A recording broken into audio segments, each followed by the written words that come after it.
Nolwenn. Bonjour. Nolwenn, tu es formatrice en esthétique. Oui, c'est ça. Aujourd'hui, c'est Isa qui a une question pour toi. Elle a 20 ans et elle se marie. Félicitations Isa. Félicitations. Elle aimerait réaliser son maquillage de mariée toute seule. Oui. Et elle aimerait savoir si tu avais des petits trucs, des bons conseils à lui donner. Alors déjà, pour un maquillage de mariée, il faut avoir une peau propre et bien hydratée. Pourquoi? Parce que le maquillage tiendra mieux sur la durée. C'est un maquillage qu'on va porter la journée, mais aussi qui doit tenir toute la nuit, parce qu'on doit rester rayonnante pendant toute la soirée. Bien hydratée avec une bonne crème hydratante ou une bonne base de protection. Ensuite, les étapes traditionnelles d'un maquillage. Ce qui compte dans le maquillage marié, c'est qu'il reste lumineux et pas trop de nacre, pas trop d'effets irisés.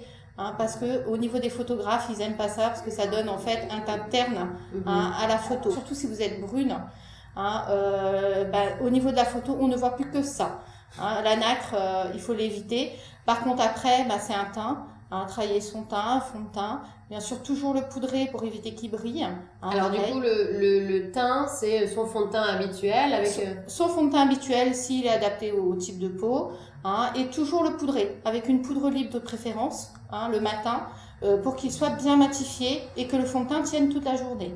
Ensuite, le travail du regard, en fonction des habitudes. Si vous avez l'habitude d'être maquillé, le regard plus soutenu avec du noir. Par contre, si vous voulez quelque chose de naturel, quelque chose de plus naturel, avec du marron ou du gris. Surtout, moi, ce que je conseille, si tu le fais toute seule, Isa, c'est de rester dans tes habitudes.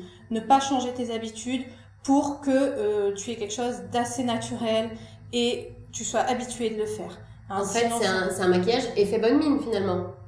Il vaut mieux rester dans le bonne mine si on le fait toute seule. Après, c'est sûr, quand on veut de l'extravagant, il vaut mieux être conseillé par une spécialiste qui auront l'habitude au niveau du visage et tout, de travailler des couleurs et l'habitude de travailler les teints mariés surtout. Le jour de son mariage, on a tendance à être un peu fatigué, on a fait beaucoup de préparatifs, on n'a pas beaucoup dormi la nuit, on est facilement cerné. Oui, c'est pour ça ce que je disais tout à l'heure, le teint a énormément d'importance le jour de son mariage.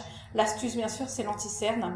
Bien le choisir en fonction de la couleur du cerne d'abord. Donc, s'il est plutôt bleuté, prendre une couleur orangée. S'il est violacé, plutôt quelque chose dans les anti-cernes dans les couleurs de ton jaune, pour camoufler au mieux la couleur du cerne. Une teinte plus claire que le fond de teint et dans le cercle chromatique sur les oppositions colorées. Donc si les cernes sont violettes, les cernes sont violettes, ce sera du jaune, un peu jaune. Voilà, un anti-cerne dans les tons jaunes. Si les cernes sont bleutées, c'est un anti-cerne dans les tons orangés.